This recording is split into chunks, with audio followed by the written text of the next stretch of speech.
네, 여러분들은 건설 하면은 뭐가 가장 먼저 떠오르십니까? 딱딱한 콘크리트, 공사 현장, 복잡한 도면, 어려운 전문 용어들이 떠오르실 수도 있을 텐데요. 하지만 지금부터는 조금 달라지실 겁니다. 그동안 우리는 어떻게 지을까를 고민하는 이 건설의 시대를 살아왔다면 이제는 재미있는 이야기를 통해서 왜 그렇게 지었을까를 생각하는 이 건설의 시대를 알아보려고 하는데요. 다양한 건설이 모여있는 이곳이 어디일까 아마 싶으실 겁니다. 자, 여기는 저희가 원하는 대로 저희의 썰대로 언제든 바뀔 수 있는 특별한 도서관입니다. 네, 지금부터 저희는 과거로, 미래로, 땅으로, 바다로 어디든 떠날 수 있습니다. 하고 싶은 이야기가 있다면 마음껏 하시기를 바랍니다. 그 썰의 시대로 여러분들을 옮겨다 드리겠습니다. 자, 이렇게 잠깐 맛을 봤는데 어디로 이동할지 모르는 그야말로 시공간을 넘나드는 건설의 시대 첫 시간인데요.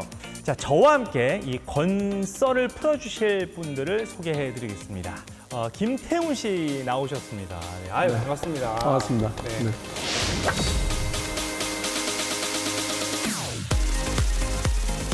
이거 뭐 제가 들은 얘기인 건지 모르겠는데 워낙에 이제 알고 있는 양이 방대하다 보니까 예전에 뭐 어떤 그 교수님께서 그런 말씀을 하셨다고 우리 태훈이는 어느 과목이든 1교시는 가르칠 수 있겠다.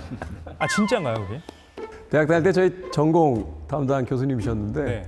야, 너는 어느 개설 과목이든 1교시는 수업을 할 수 있을 것 같다 라는 이야기를 하셔서 그 이야기가 약간 친구들 사이에서는 저설처럼 내려오던 이야기가 하나 있습니다. 아니 근데 도경환 씨는 오늘 MC를 맡으셨는데 아, 네. 건설이랑 무슨 연관이 있으셔서 우리 작가들이 도경환 씨를 섭외를 한 건지 저는 뭐 탁월한 선택이었다. 그런 말씀을 처음부터 드리고 이렇게 가는 겁니까? 네. 사실 저희 집안 자체가 저희 아버님께서 건축학과를 나오셨고요. 저희 이모부가 현직 LH 본부장님이시고 예. 건물을 지으면 그 밑에 전기를 다 깔아야 되지 않겠습니까? 그렇죠. 제가 또 전자전기공학과를 나왔기 때문에 저는 당당하게 이 자리에 앉아 있어도 되겠다. 사실 뭐 저나 우리 김태훈 씨나 약간 이렇게 뭐 많은 분야에 관심이 있지만 깊이 파고들기는 조금 한계가 있기 그렇죠. 때문에 이 건설 이야기에 있어서만큼은 진짜 우리의 길을 잡아주실 패키지 투어 가이드 같은 분을 모셨습니다. 건설 전문가 신원상 박사님 어서 오세요. 안녕하십니까.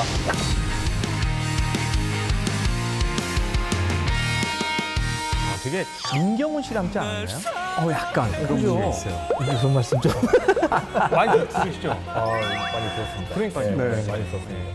오늘 이 자리를 축하해주기 위해서 와주신 분이 계십니다. 바로 옆에 앉아 계신데요. 백성현 씨 어서 오세요. 안녕하십니까.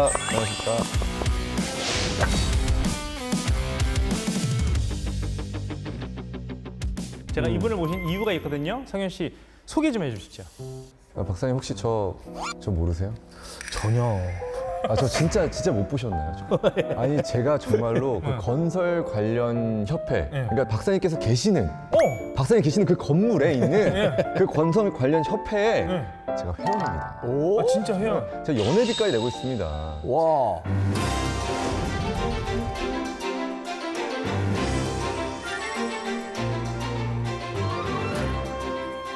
연회비를 내고 있는 회원이면 네, 그 굴삭기 조종 면허가 있어가지고. 오. 예, 기술 이제 기계 분야로 해가지고 이제 회원으로 등록이 돼 있고요. 네. 그리고 저희 어머니께서 이제 건설업에 이제 종사하고 계셔서 제가 거기 현장에 나가서 이제 좀 근무를 했습니다. 어머님 실제로. 현장에. 예, 그렇습니다. 오히려 제가 더 건설적인 사람이 아닌가. 그러네요.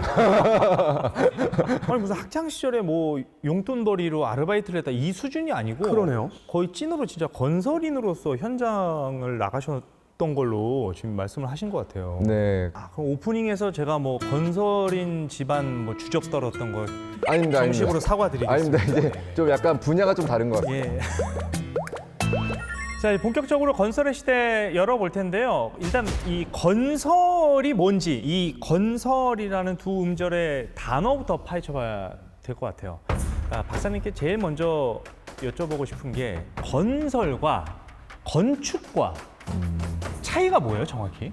건설은 이제 표준 국어 대사전에 보면은 이제 건물이나 설비, 네. 시설 따위를 새로 만들어서 세우는 것이라고 되어 있어요. 네네네. 이 사전적 의미만 봐도 건축, 토목, 뭐 설비 뭐 이런 걸 다 포함하고 있죠.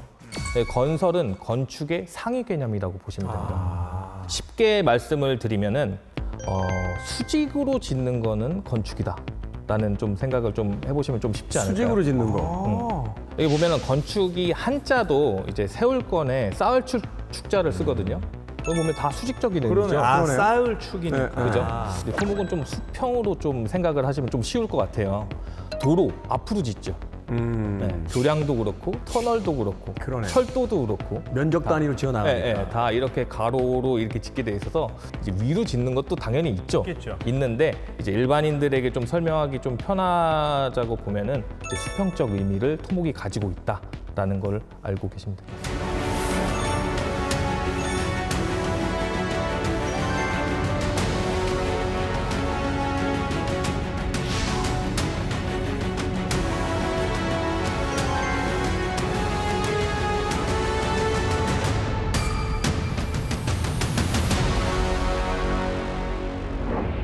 저는 건축하면은 건물주가 주도하는 거고 건설은 시장님이 주도하는 거죠. 스케일적으로. 비슷하잖아. 맞네. 스케일적으로. 이 건축물하고 시설물하고도 또 다르거든요. 건축물은 이제 주택, 박물관, 뭐 전시관, 병원 뭐 이런 것들이 사람들이 생활하는 구조물이잖아요. 그렇죠. 그거는 건축물입니다. 네. 시설물은 이제 공항, 철도, 터널 뭐 이런 사회적 기능을 하는 걸 시설물이라고 해요. 그래서 건설이라는 거는 이 건축물과 시설물을 다 포함한 개념이라고 보시면 될 것 같습니다.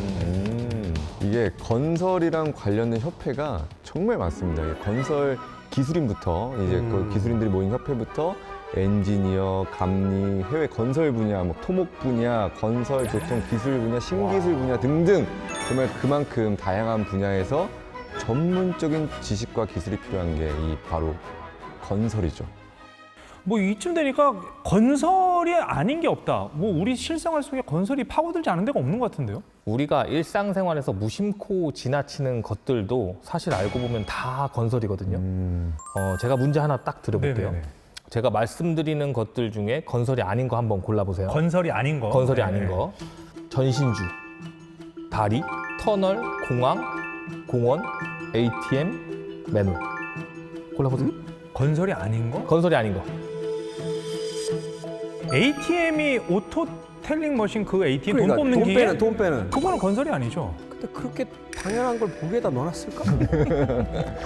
ATM은 아닐 것 같은데요? 답변을 좀 먼저 말씀을 드리면 여기서 정답은 없어요. 아, 다 건설이에요? 네, 제가 말한 거 전부 다 건설입니다. 지하철, 아파트, 뭐 ATM, 맨홀, 학교, 공원, 우리 일상에서 당연시 여기는 것들 다 건설입니다. 아니 뭐 이 스튜디오가 건설이고 여기까지 오는 도로도 건설이었으니까 그렇죠. 우리가 이제 건설 속에 살고 있는 건 맞는 것 같은데 근데 그 ATM은 왜? 그러니까. 아, 네, 이해가 안 돼서 그래요. ATM이 가동되려면 ATM 기계만 거기다 배치하면 안 되잖아요. 전기도 깔아야 되죠. 그렇죠. 그죠? 전기 배선도 깔아야 되고 통신도 있어야 돼요. 그리고 ATM기에 네. 여름에 네. 가끔 가시지 않아요? 시원하지 않나요? 그렇죠. 아, 에어컨 겨울에 나오죠, 가면, 에어컨 겨울에 나오죠. 가면 따뜻하지 않아요? 맞아요. 네, 그리고 냉난방 설비도 다 들어가 있고요. 그렇구나. 부스가 있으니까. 그렇죠. 이 돈을 다루는 데잖아요. 그렇죠. 그렇다 보니까 보안 설비도 다 들어가 있어요.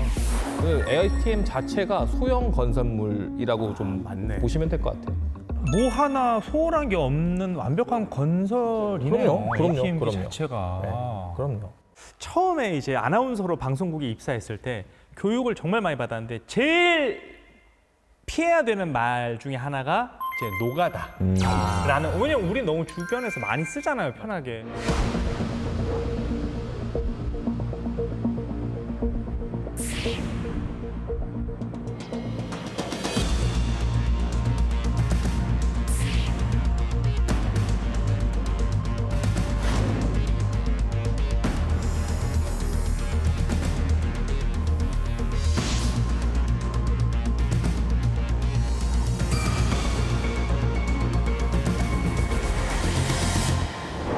노가다라는 표현을 쓰지 말아야 한다라고 배우긴 했지만 이거를 또 실생활에서 안 쓰기가 쉽지가 않잖아요.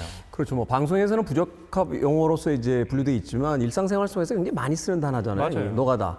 우리가 이제 흔히 이야기해서 이제 몸으로 때운다 뭐 이런 맞아요. 이미지가 있는데 이 어원이 어디서 출발하고 있는지 혹시 아십니까? 공영방송에서 쓰지 말라고 하는 건 대부분 이제 우리가 역사적인 뭐 그렇죠. 관점에서 봤을 때 일본 쪽이 아닐까 의심을 했거든요. 이 단어의 어떤 뉘앙스에서 느껴지듯이 그 일본에서 온 말인데 네. 일본에서 이제 토목이나 이 건축 현장에서 흙을 다루고 일하는 사람을 부르던 용어가 있습니다. 이제 토카타라고 불렀다라고 하는데 토카타. 이 말이 이제 일제 강점기 한국에 들어와서 발음이 바뀌면서 이제 노가다가 됐다라고 하는 이제 설들이 있죠. 노가다 하는 약간 일용직 같은 개념으로 생각을 많이 해가지고 뭐 그런 건설 현장 가면은 막 먼지 날리고 뭐 맞아요. 가끔씩 뭐 위험한 건축 자재들도 막 떨어지고 막 그런 이미지를 떠올리기 쉬운데 협회 이제 회비도 내고 계신 입장으로서 아, 그럼요. 네. 이제 요새 현장이 어떤지 좀 얘기를 해주세요. 요즘 건설 현장은 정말 많이 바뀌었습니다. 제가 봐도 정말 미래의 도시에 온 것 같은 그런 느낌이 들 정도로 드론으로 현장 점검을 하고요. 3D 스캐닝으로 측량을 하고 BIM이라고 해가지고 건물 전체를 이제 컴퓨터로 이렇게 모델링을 해서 설계부터 시공 뭐 그냥 다 관리를 합니다. 옛날처럼 그냥 뭐 몸 쓰고 뭐 그냥 이런 노가다 이런 표현 어울리지 않습니다. 이런 거. 예. 격렬히 반응하시는데. 과거에는 이제 남성 위주의 이제 산업이었잖아요. 이 건설업이. 통계청 자료를 좀 보면요. 여성 취업자 수가 2013년도에는 이제 14만 명 정도였어요. 근데 2024년도에는 25만 9천 명까지 증가했습니다. 비중으로 따지면은 예전에 과거에는 이제 한 3, 4%에서 2013년도에 8%까지 증가했다가 네. 지금 이제 2024년도까지는 이제 13%까지 증가한 상황이에요. 맞네요. 이런 자료들을 좀 종합적으로 봤을 때 이제 노동 중심에서 이제 이루어지던 이제 건설업이 네. 기술이 좀 많이 발전하면서 이제 기술 중심으로 변화해서 성별과 나이가 관계가 없어진 거죠. 저는 처음 섭외가 왔을 때 이제 건설 현장 하면 떠오르는 사진이 한 장 있었어요.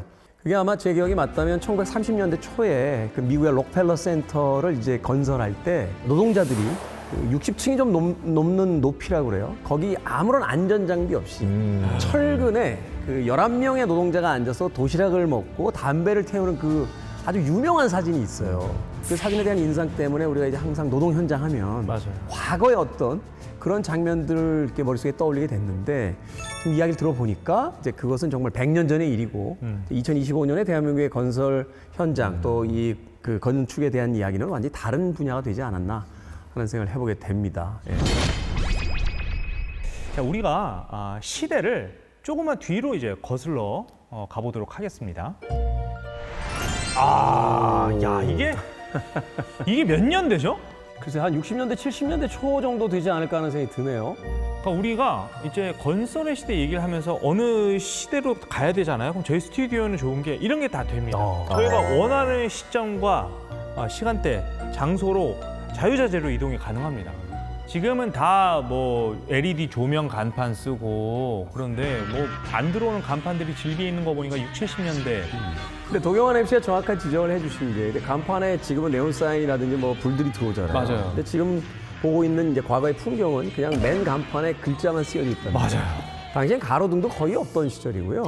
또 이 시대를 곰곰이 생각해 보면 굳이 간판에 불이 들어올 이유가 없는 게 12시 통금도 있고 예, 해가 지면 거의 바깥에서의 활동이 없던 시절이에요. 밤에 굳이 볼 이유가 없었군요. 이유가 없는 거죠. 그러다 보니까 이제 아마도 시대적인 분위기가 바로 저 간판에서도 그대로 드러나고 있는 게 아닌가. 아니 근데 저희가 이 시절로 온 게 이제 이때만 해도 가장 나라적으로 국가적으로 큰 이슈가 화두가 이제 건설이었단 말이에요. 이제 맞아요. 건설을 통해서 우리가 나라를 조금 부흥시켜보자, 띄워보자 그런 움직임이 일었었는데 얼핏 생각해봐도 건설이 이제 차지하는 이 비중이 저희 시절에 엄청 높았었죠.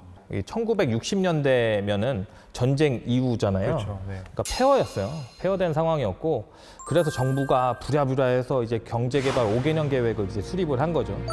목표는 이제 빈곤 탈출, 그리고 산업화, 그리고 국가 경쟁력 강화 요 세 가지였습니다. 그때 이제 경부고속도로, 이제 포항제철 이런 것들이 이제 추진하려고 했고 이제 해외 건설 시장도 이때 계획했던 거죠. 최초 진출이 제가 알기로는 이제 현대건설에서 태국에 진출한 거였어요. 이제 파타니 나라티와 고속도로였거든요. 재밌는 자료도 있는데 이제 어떤 연구원 자료가 있는데 1960년대 초반의 제조업 성장률은 15% 정도 수준이었는데 건설업은 그것보다 앞섰어요.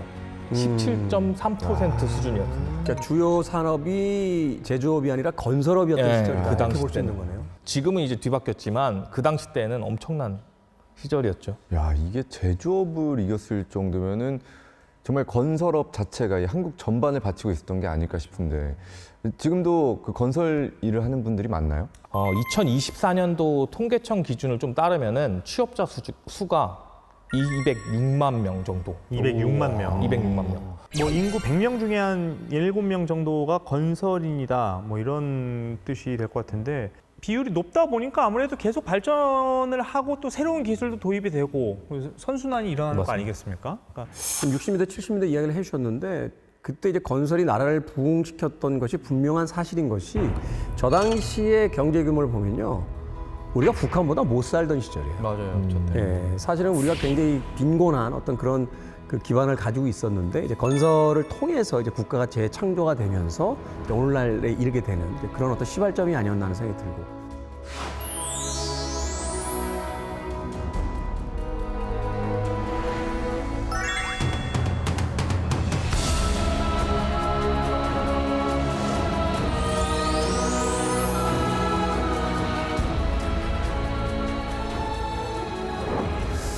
갑자기 조금 다른 소리 해볼까요? 최초의 건물이 뭐였을까? 한번 생각을 해보세요. 최초의 건물. 인류 최초의 건물. 뭔가 예전에 우리가 배운 것 같은데, 세계사 시간에 배운 것 같은데. 뭔가 종교적인 그런 거에서 나오지 않았을까요? 돌탑 이런 거. 사실은 제가 자신만만하게 질문을 던졌습니다만 저도 몰라서 좀 네. 찾아봤어요. 아. 찾아봤는데 뭐 최초로 만들어진 건물이 뭘까? 자, 보십시오. 네. 아 이게 뭐지? 1984년으로 거슬러 올라갑니다. 지금으로부터 약 40년 전 정도 됐죠. 네. 우크라이나 몰도바 지역에서요. 웬 뼈무더기가 발견이 돼요. 뼈무더기. 네, 지금 보고 있는 바로 저 뼈무더기. 네. 그런데 우리가 잘 보면 왠지 움막처럼 이렇게 그러네. 조성이 돼 있잖아요. 근데 구성 자체는 메모드의 두개골, 그러니까 우리가 이제 코끼리의 선조라고 하는 굉장히 큰 그 메모드의 두개골, 턱뼈, 상하로 이루어졌다고 합니다. 그런데 메모드의 뼈와 턱뼈 상하가 있으니까 아니 이건 메모드 무덤이야, 메모드 무덤 아니겠어? 라고 추측해 볼 수도 있지만 뼈가 난잡하게 쌓여 있는 게 아니라 일정한 형태로 원형을 이루고 있다는데 이제 주목을 하게 되는 거예요. 그러네. 그런데 더 중요한 것은 저 원형 안쪽에 들어가 봤더니 화덕으로 쓴 듯한 공간과 물체가 무려 25개나 있었다고 합니다. 와, 25개. 그러면 그 안에서 어쨌든 불을 썼다는 거네. 불을 썼다는 네. 불을 썼다는 거죠. 이 메모드 뼈를 분석해 보니까 이게 무려 44,000년 전에 만들어진 거래요. 그러니까 이때가 네안데르탈인 시절인데 이 뼈에 또한 색소가 묻었던 흔적까지 발견이 됐다고 해요. 이야. 그러니까 그냥 자연 발생적으로 혹은 아무런 의미 없이 쌓은 게 아니라 무엇인가 역할을 하도록 이 공간을 만들었다라고 볼 수 있습니다. 색소가 있다라는 건 그럼 뭐 일종의 인테리어 개념으로 생각을 하면 되는 건가요, 우리가? 정확하게는 알 수 없겠죠. 44,000년 전이니까. 근데 분명히 인간의 의도적인 행위가 있었다 하는 걸 이제 이야기하는 거죠. 이게 모여서 불 피우고 뭐 인테리어 하고 뭐 이런 거 보면 뭔가 살아보려고 만든 것 같긴 한데 이게 근데 이게 뭐 이렇게 건물을 세웠다고 하기엔 조금 애매한 것 같은데. 사실 뭐 건설물이 맞죠. 왜냐면은 이제 목적성을 가지고 이제 만든 거잖아요. 그래서 원형 화구를 위치와 함께 설계한 거니까 이제 건설물이라고 볼 수는 있습니다. 그러니까 어쨌든 저 안에 사람이 들어가서 비도 피하고 뭐 동물의 습격에서도 안전해지고 불도 피우고 했다는 거 보면은 그냥 생존이 목적이었다는 얘기인 거네요. 그렇죠. 본능적인 목적으로 설계가 된 거예요. 사실은 이제 춥다 보니까 따뜻한 곳을 찾게 되고 저녁 시간에 이제 야생동물로부터 자신들을 보호하기 위한 어떤 공간이 필요했는데 그런데요, 인간이 일단 생존을 하고 나면 그 뒤로는 다른 목적이 하나 더 생깁니다. 우리가 왜 배가 고플 때 밥만 먹으면 좋겠다라고 생각하지만 배가 불러지면 이제 슬금슬금 다른 생각이 나기 시작하잖아요. 인생이 유한하니 내 인생이 끝나기 전에 뭔가 남기고 싶다. 아, 가죽을 남기고 싶었다. 흔적을 남기려고 하는 본능이 이제 시작된 거죠. 단지 살기 위해 만든 건설물도 있었습니다만, 자, 무엇인가를 남긴다라는 것은 이제 죽음을 앞둔 사람들의 고민이잖아요. 그쵸. 그러니까 죽기 위해서 만든 건설도 있었다는 거죠. 맞네요. 죽기 위해. 고인돌, 뭐 그렇죠. 피라미드 같은 거는 이건 살려고 만든 게 아니잖아요. 뭐 기념탑 같은 것도 사실 그 우리가 탑 안에 들어가서 살려고 만든 건 아니잖아요. 비슷한 개념으로 봐야 되는 건가요? 그렇죠. 사실 이제 기념물이라고 하는 것 자체가 영원히 기억되고 싶은 욕망이잖아요. 그렇죠. 그렇게 본다라면 이제 삶에 대한 어떤 부분도 있습니다만 죽음을 염두에 둔 어떤 건설물이다 이렇게 볼 수 있는데, 내가 사라지더라도 누군가는 나를 기억해 주길. 호랑이가 죽어서 가죽을 남기듯이 사람이 죽어서 이름도 남기고 저런 건설물도 함께 남기려고 하는 본능이 있다라는 게 좀 놀랍습니다. 그러니까 언제부터 이런 걸 뭐 남기기 위한 무언가를 만드는 건 언제부터 시작한 거예요? 그러니까 참 흥미롭죠. 살지도 않을 것을 꾸미고 만드는 것부터가 뭔가 남기고 싶다는 의지라고 생각이 되잖아요. 집이야 뭐 자신이 살 공간이니까 꾸미는 게 당연하지만 허벌판에 기념비를 세운다든지 하는 것 그러니까, 자체가. 네. 자, 이번에는요, 매머드뼈로 만든 집이 있던 그 시대보다 좀 더 앞으로 한번 가보도록 하겠습니다. 더 앞으로. 이건 뭘로 그린 거야? 동굴이죠? 소리 들리세요? 이 동굴 소리? 이 물 떨어지는 소리? 자, 여기는 프랑스의 한 동굴인데요. 뭐 인류 최초의 여러 가지 어떤 예술적 그 자료 중에 하나입니다. 이 장마리 쇼베라는 동굴 탐험가가 프랑스의 이제 동남부 뽕다르크 아르데슈강 근처에서 산사태로 쌓인 바위 더미를 발견하게 되는데, 잘 살펴보다 보니까 이게 이제 안쪽으로 이어지는 동굴의 입구였던 거예요. 그래서 어둡고 좁은 동굴 입구를 견디고 깊숙하게 들어가 봤더니 네. 벽에 매머드, 코뿔소, 말, 사슴 등 이 다양한 짐승을 그려놓은 동물 벽화가 나타난 겁니다. 이 동굴을 발견자의 이름을 따서 이제 쇼베 동굴이라고 부른다고 합니다. 야, 저렇게 깊은 곳까지 솔직히 산사태가 나서야 발견된 거잖아요. 그런 데까지 뭐 집으로 쓰려고 들어갔을 것 같지는 않고 제사 같은 걸 그런 쓰는 용도로 것 쓴 같은데 공간 아닐까? 이게 도대체 몇 년 전에 만들어진 거예요, 그러면? 아까 그 불을 피우는 화덕이 있었던 공간이 44,000년 네. 전이라고 했잖아요. 이게 만들어진 건 12,000년 후, 그러니까 지금으로부터 약 32,000년 전에 이제 만들어진 그 어떤 형태들입니다. 사실 뭐 여러 학자들이 저 동굴의 어떤 쓰임새에 대해서 이야기하고 있죠. 사실은 뭐 제단으로 사용됐던 어떤 일종의 종교적인 공간이 아니겠느냐라는 이야기도 하게 되는데, 사실 이 시기가요, 인류 역사에서 정말 중요한 전환점입니다. 그러니까 단순히 생존을 위한 도구와 거처를 떠나서 처음으로 의식과 이제 예술을 위한 공간이 만들어지기 시작한 거예요. 그러니까 지금으로 이야기하면 생존의 문제가 아닌 그 이외의 어떤 뭐 레저적인 혹은 종교적인 여러 가지 일들이 이제 문화예술이 이제 시작이 되는데, 이 동굴은 그래서 일상생활 공간이 아니라 저 재단의 형태로 봤을 때 굉장히 신성시하는 장소였을 가능성이 크다라고 이제 보는 거죠. 그러니까 아무래도 지금 우리가 와 있는 이 공간이 동굴이다 보니까, 동굴은 왜 가면은 약간 음침하고 습한 느낌도 있고 소리도 우리가 말을 했을 때 이렇게 웅웅웅 울리니까 뭔가 좀 평소 우리가 사는 공간과 다르니까 신성한 느낌도 들었을 것 같고, 그러니까 지금 이야기 나누고 있는 것들은 이제 다른 건설물들도 이렇게 뭐 음악과 마찬가지로 인간의 그런 감정을 담아냈다, 녹여냈다, 그런 얘기로 이제 귀결이 되는 것 같은데, 건설물의 감정을 어떻게 하면 느낄 수 있을까요? 예를 몇 개 한번 들어볼게요. 혹시 사찰 네. 가보셨죠, 다들? 네. 어떤 느낌이 드세요? 사찰 저는 음식이 안 맞아요. 일단 음식이 안 맞고. 사실 저도 사찰 이렇게 등산할 때 가끔 그 주변에 있는 사찰에 들어가 보면 흥미로운 게 태도가 달라져요. 등산로에서는 막 빨리 가려고 이렇게 열심히 막 헉헉 숨도 막 이렇게 그렇게 쉬면서 이렇게 올라가다가 사찰에 딱 들어가는 순간 맞아. 왠지 좀 숨도 이렇게 가다듬게 되고 걸음걸이도 좀 조심스럽게 걷게 되는. 짝다리도 네. 못 찍겠더라고요. 건설은 건설물 하나만 보는 게 아니라 이제 주변 환경이나 배치까지 다 봐야 되거든요. 보통 되게 이제 우리가 집을 가잖아요. 단독주택 사신다니까. 대문을 딱 열면 바로 건물이 있잖아요. 마당 있고. 근데 사찰은 좀 달라요. 사찰은 문이 막 맞아요. 한 3-4개가 있잖아요. 맞아요. 문을 몇 개 네. 통과해야 돼. 맞아요. 일주문도 있고 금강문도 있고 뭐 천왕문도 있고 아까 말씀하셨던 그런 거를 통과해야만 대웅전을 만나게 되는 구조입니다. 이게 차분하고 좀 경건한 마음을 느끼게 하는 의도라고 해요. 어쩐지 대웅전까지 한 번에 차 타고 간 기억이 없어요. 못 들어가죠, 못 네, 들어가죠. 그러니까요. 네. 뭔가 좀 이렇게 평화로워지고 좀 복잡했던 속세에서의 좀 이 머릿속에 끼었던 때들이 좀 이렇게 씻겨나가는 듯한 느낌이 있죠. 고요함, 그게 제일 좋은 것 같아요. 네. 그 고요함을 느끼는 게 이제 그게 사찰을 지은 재료 때문에 그래요.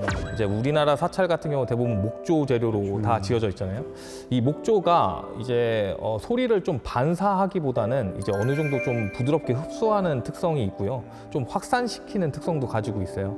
이런 구조에서는 이제 외부 소음을 어느 정도 좀 차단을 하고 그리고 내부 소리는 부드럽게 울릴 수 있도록 이제 사색과 명상에 적합한 환경을 만든 거죠. 그래서 스님들이 그래서 매번 연부를 외시고 그리고 또 목탁도 있고 사찰 가면 종소리도 들리잖아요. 좀 더 편안하고 고요하게 그게 울리는 거예요. 이제 성당도 마찬가지예요. 네. 사찰과 조금 다른 종교죠. 이번엔 건설로 중세지대로 한번 가보겠습니다. 이거 봐. 여기도 이 주는 그 공간이 사람에게 주는 그 중압감이 어마어마해요. 성당에 처음 들어가면 어떤 게 제일 먼저 보이세요? 문 열고 들어가면 일단 중앙에 십자가. 보이시죠? 아, 나 그거 그 막 유리 같은 거. 스테인드 글라스. 아, 스테인드 글라스 맞아요. 그게 저는 항상 기억에 남았어요. 이게 바로 이제 성당 건축물에 담긴 감정이고 의도거든요. 이제 문을 열자마자 이제 말씀하신 십자가랑 오르간이 좀 보여요. 이 시선이 또 위로 향하게 되어 있죠. 맞아요. 그죠? 좀 위로 향하게 되어 있잖아요. 청고가 되게 높고. 네, 맞아요. 요게 이제 경외함을 유도하기 위해서 이렇게 한 거고 아까 말씀해 주셨던 바와 같이 스테인드 글라스로 이제 빛이 들어오잖아요. 맞아요. 요거는 이제 신성함까지 담은 건설물이라는 의도예요. 위에서 보는 구조보다는 항상 이렇게 들어가면서 위를 우러러보게 만드는. 맞아요. 종교 시설물이잖아요. 원래 이런 종교 시설물 이야기를 할 때 빼놓을 수 없는 게 이제 음악입니다. 이 고딕 건축의 교과서라고 불리는 프랑스의 샤르트르 대성당이 있어요. 유네스코의 이제 세계문화유산으로 굉장히 유명한 건물인데 이 건물은요, 이 위가 높은 데다 돌로 지었어요.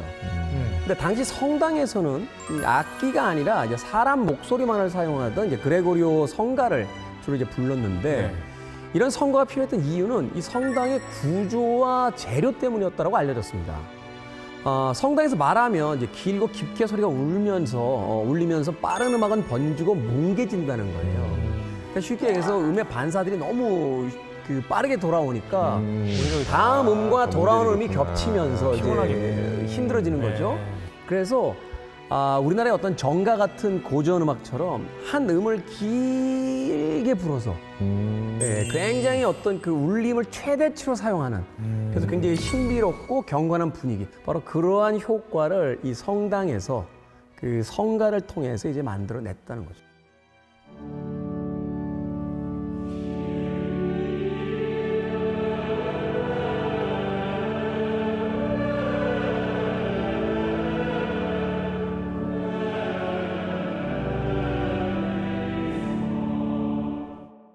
야, 이게 정말 건설물에 맞춰서 음악이 생기는 게 맞는 거네요. 그러네요.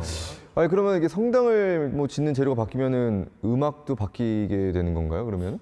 그렇죠. 사실 많은 그 건설인들, 건축가들이 하는 이야기 중에 하나가 뭐냐면 이 건축과 건설의 역사에서 가장 중요한 건 소재라는 거예요.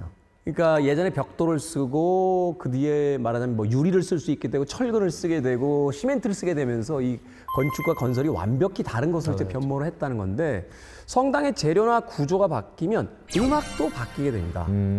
바로 16세기 그 종교개혁 시기인데요. 그 전까지는 형식적으로 이제 설교를 진행을 했어요. 이제 라틴어로 진행이 됐는데 사실 일반적인 신도들이 라틴어를 못 알아듣죠. 모르죠. 그러니까 뭔가 신부님이 이야기하고 계시면 경건한 이야기를 하나 보다 하면서 이제 고개를 계속 끄덕끄덕거립니다.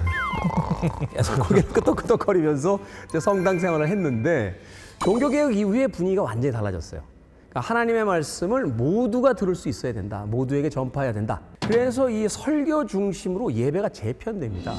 과거의 예배는 이 경건함, 이렇게 숭고함 이런 것들의 어떤 분위기를 드러내는 거였다면 이제 새롭게 설교로 재편된 예배는 말씀이 중심이 되는 건데 사람들의 말소리가 이제 또렷하게 들리는 공간이 그래서 중요해진 거죠. 그러니까 기존에 울림이 많았던 고딕 성당이 아니라 소리가 덜 울리고 명료하게 들리는 새로운 건축 양식이 이제 필요했던 거예요. 이제 뭐 벽에다가 회반죽이라고 해서 석고 있죠. 네네. 그거를 뭐 바르거나 아니면 천장에 흡음재를 넣거나 아니면은 목재 기둥을 세워가지고 소리가 좀 덜 울리도록 이렇게 하는 게 있는데, 당시 이제 성당 건물이 잔향 시간이 한 5초에서 9초 그 정도 되고요.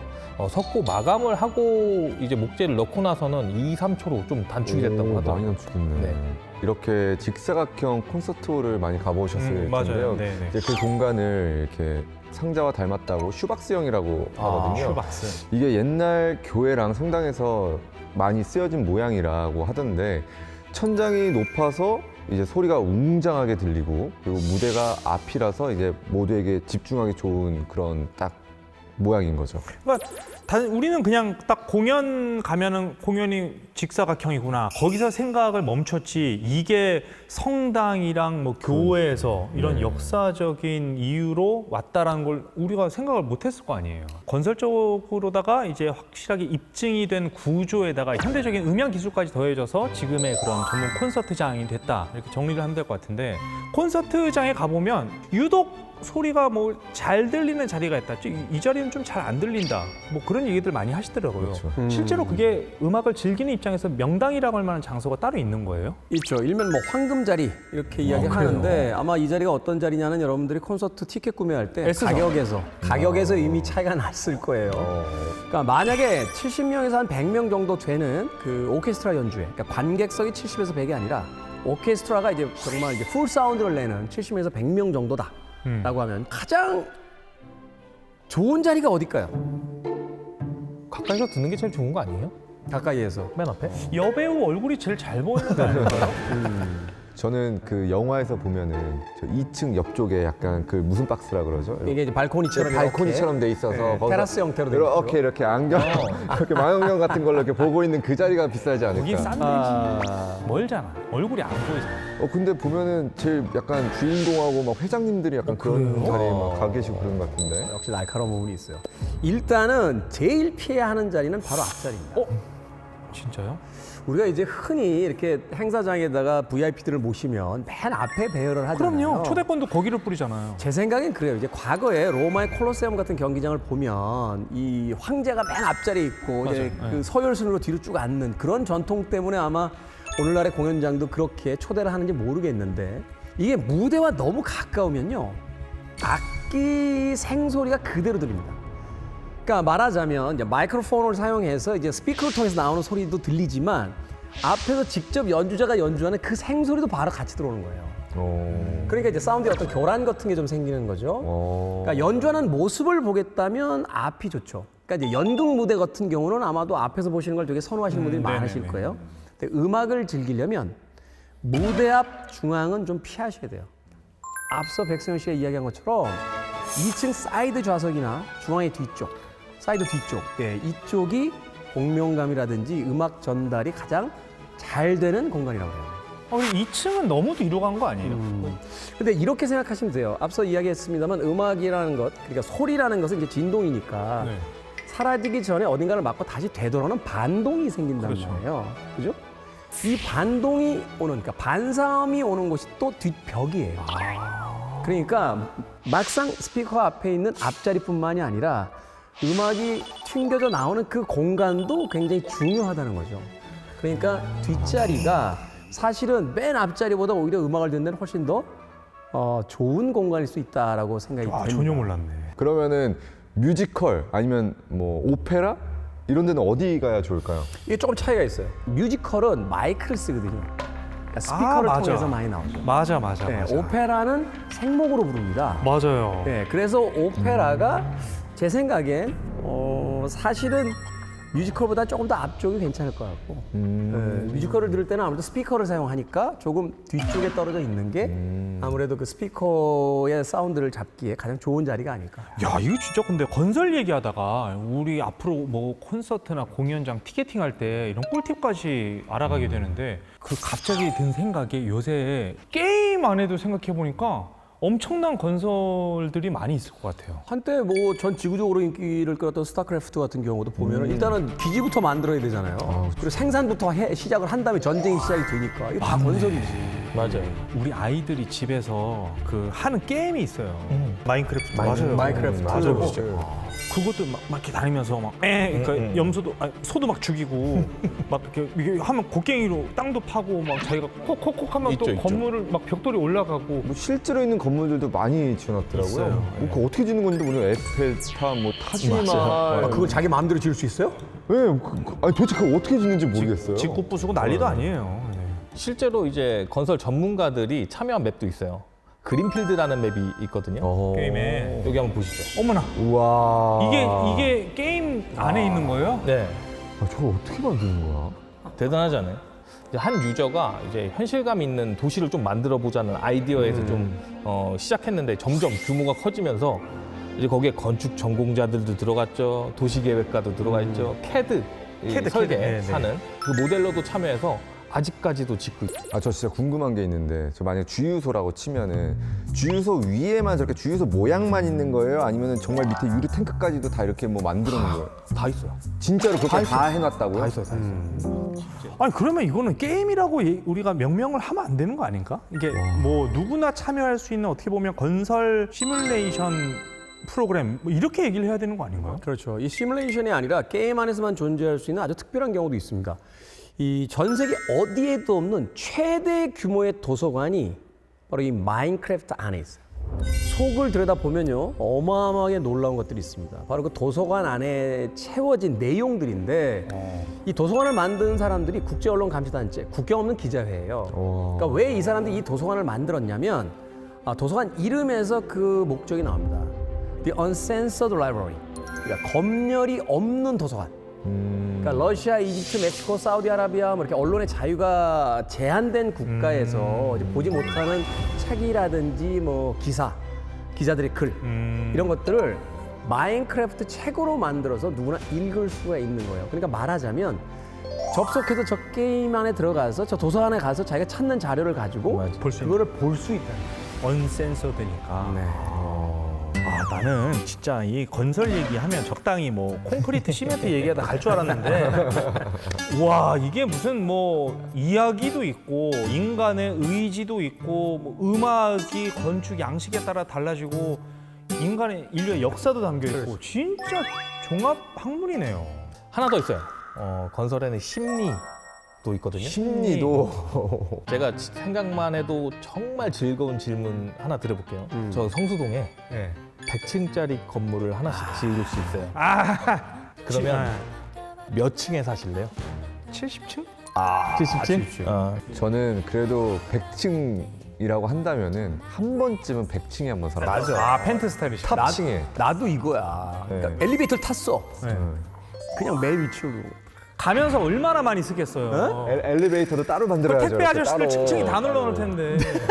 이게 진짜 상상만 해도 즐거운 고민인데 세 분 다 권력자 욕심이 있으시네요. 저는 안 그래요. 아유, 잘 엄청 많으신데요? 진짜요? 70층이? 70층도 많은 거죠. 100층이 더 심한 거는 맞아요? 현실성이 있는 게 더 권력이 있는 거예요. 진짜 무서운 거죠. 우리 저희는 상상만 그냥 하는데 상상만 하는 사람들인데. 도경환 씨는 나는 실제로- 현실적인 욕심쟁이고 네. 실제로 하시잖아요. 아니 나는 100층은 세를 주고 우리 둘은 새 들어간 거야. 그 건물에. 이제 뭐 아무래도 뭐 이렇게 질문을 드리면 대부분 이제 고층을 좀 많이 선택을 하시거든요.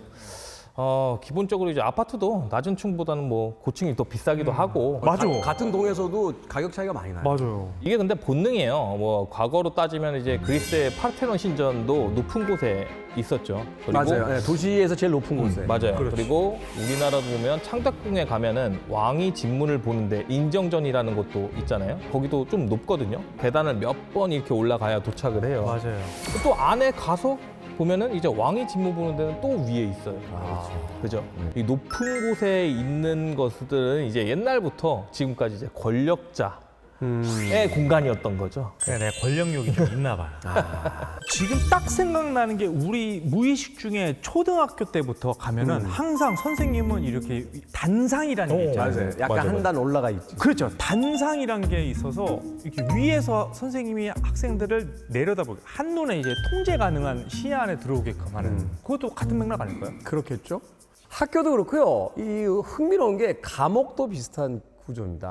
네, 서대문 형무소 가보시면 아시겠습니다만 수감자들이 운동할 수 있는 공간이 이렇게 부채꼴 모양으로 되어 있어요. 이제 간수가 내려다보면서 감시하기 쉬운 사각을 많이 없애버린 이런 그런 구조고 뭐 많은 분들이 아십니다만 이렇게 내려다보는 시선을 이제 팜 옵티콘 구조라고 그래요. 이게 이제 제레미 벤덤이라고 하는 이제 공리주의를 주창했던 사람이 이제 만든 그런 어떤 구조라고 하는데 쉽게 얘기해서 중앙에다 감시탑을 세우고 이걸 이제 반원형 형태로 말하자면 이제 부채꼴 형태로 이제 층층이 이제 죄수자들을 넣어놓고 중앙은 어둡게 만들고 죄수들은 밝게 해서 감시자는 보이지 않고 감시를 하는 사람은 나머지 사람을 효율적으로 적은 숫자라도 다 감시할 수 있게 만든 이제 구조라고 알려져 있는데 CCTV도 이 구조를 기반으로 해서 이제 아이디어를 가지고 만들었다라 그래요. 그래서 생각해 보면 CCTV 어디 달려 있습니까? 위에 코너. 가장 위에 네, 코너. 딱 사각에 네, 맞아요. 등지고 딱 있잖아요. 자기는 나는 쳐다보지 말고 나는 다 볼 거야. 이런 어떤 구조인데 그러니까 건설이라는 게 단순히 뭔가를 만드는 게 아니라 어떤 위치에서 누가 누구를 보느냐. 이걸 이제 염두에다 두고 설계하는 경우가 많다라는 거죠. 그러니까 높이를 둘러싼 싸움은 그냥 풍경 싸움이 아니라 이게 단순히 뷰가 좋아서가 아니라 위에 있을수록 이제 권력자다. 이제 고대부터의 어떤 그 믿음 때문에 이제 그런 어떤 선호가 생겼다고 해요. 제가 사극을 많이 하잖아요. 네. 제가 왕 역할을 맞아요. 좀 이제 하면은 그 딱 용상에 딱 앉으면은 이제 신하 이제 선배님들이 다 이렇게 서 계시거든요. 그렇죠. 연기 경력 그러면은 30년, 40년 선배님들 전하 이러고 전하 그리고 이게 또 느낌이 또 약간 좀 갑자기 이렇게 연기가 갑자기 몰입이 확 되면서 이렇게 딱 그런 게 있거든요. 실제로 뭐 짧은 순간이지만 뭐 우스워 보이고 약간 그런 저는 그렇게 현실적으로 권력 지향을 하지 않아요. 약간 또 저 네, 포탈에 나올 또 기사거리 빼는 거 안 걸리네. 예, 그래서 아마 이 고층 빌딩도 아마 이렇게 뭔가 국가마다 자존심 싸움이 있을 것 같아요. 그러면은 예전에 왜 그런 거 있잖아. 동양 최대, 맞아. 세계 최대 뭐 이런 거 있잖아요. 아니 그 두바이에 부르즈 알리파 그것도 부르즈 있고 알리파. 서울에도 우리 롯데타워 123층. 엄청 높죠. 이 층수가 엄청나죠. 부르주 알리파 같은 경우에는 이제 지상 층무랑 따지면 이제 163층. 거기 저 톰 크루즈가 매달렸던데. 맞아. 맞다 맞다. 예. 그러니까 말씀하셨듯이 이제 롯데타워는 이제 123층. 숫자만 들어도 뭐 대단하죠. 근데 파고 들수록 더 놀랍습니다. 여기에 그냥 그 시설물만 그 층수대로 짓는 게 아니라 거기까지 올라가려면 뭐 필요할 것 같으세요? 엘리베이터 있어요. 엘리베이터죠, 그죠? 걸어서 못 가지. 그냥 올라갈 때 귀가 귀 먹먹해지잖아. 먹먹한 거. 예. 그냥 엘리베이터를 넣으면 안 되잖아요. 그죠? 거기까지 빨리 올라가야 되니까. 그럼요. 초고속 엘리베이터 기술도 들어가 있죠. 그리고 이런 초고층 건축물은 내진 기술이 되게 중요해요. 그래서 내진 기술도 들어가 있고 재난이 워낙에 이제 좀 요즘에 이슈가 되어 있으니까 거기에 대한 기술까지도 다 들어가 있는 신기술 집합체라고 보시면 됩니다. 야, 그럼 그 건물 안에 건설 기술을 그냥 정말 다 몰아넣은 거네요. 다 때려 넣은 이게 자존심 싸움이 될 만하다니까요, 이게. 방금 말씀드린 이 건물들이 이제 다 한나라 기술로 지은 거거든요. 같은 나라에서 이 지금 얘기했던 건물을 다 지었다. 그럼요. 전부 다 대한민국 기술이에요. 아 진짜요? 그렇죠. 맞아. 아니, 두바이 그거- 맞아. 아, 그럼요. 맞아. 나 그 저 123층짜리 건물 지을 때 그 앞에 왔다 갔다 하면 이 건설사 한국 이름이었어요. 네, 한국 이름이에요. 그러니까 난 정말 신기한 게 건물이 올라가는데 신기한데 거기까지 타워 크레인이 계속 올라가고 있고 그다음에 이제 최근에는 콘크리트로 이렇게 붓잖아요. 네, 맞아요. 레미콘 차가 거기까지 어떻게 올라갑니까? 이제 그 펌프카 돼가지고 이제 밀어서 쏘긴 하는데 저는 어떻게 그게 100몇십 층까지 그거를 쏠 수 있는지 저도 그게 너무 궁금한 거예요. 이게 쏠 수 있어요. 앞선 기술을 우리나라도 가지고 있거든요. 와 대박이다. 부르주 할리파 짓기 위해서는 이제 586m까지 올려야 돼요. 그 콘크리트를? 네, 콘크리트를 밀어 올려야 돼요. 압력, 온도, 재료 뭐 이런 것들 다 계산해서 그러니까 앞선 거죠. 그러니까 568m면 올라가다 그 안 굳어요? 붙잖아. 그 호스 안에서? 속도가 엄청나죠. 그 압이 대단하지. 압이. 어마어마한 거죠. 초고층 건축물 기술은 진짜 대한민국 강국이에요. 위로는 남한, 밑으로는 북한. 이 밑으로 파는데 또 저쪽 북에 계신 분 기가 막히게 파시잖아요. 그러니까 아, 지도새도 모르게. 남북이 예. 합치면 이건 지상지하로 정말 최고야, 이로. 건설이라는 주제를 가지고 우리가 무슨 얘기를 할까 걱정도 많이 했었는데 나누다 보니까 뭐 게임 얘기도 나오고 아까 음악 얘기도 나왔고 그야말로 우리 삶에 가장 큰 영향을 주는 게 건설이란 거를 깨닫는 시간이었습니다. 이 건설을 이렇게 건썰로 한번 또 풀어서 들어보니까 네. 뭐 몰랐던 부분들도 많이 새롭게 듣는 것도 많았고요. 그리고 또 제가 아는 부분을 이렇게 또 조리 있게 또 새로운 이야기로 만들어서 들려주시니까 너무 즐겁게 잘 들었습니다. 네. 우리가 살고 있는 모든 공간들이 다 건설이라고 얘기를 해도 무방할 것 같습니다. 자, 건설의 시대에서 앞으로 더 재미있는 이야기, 더 흥미로운 이야기 많이 나눠보도록 하겠습니다. 대단히 고맙습니다. 감사합니다.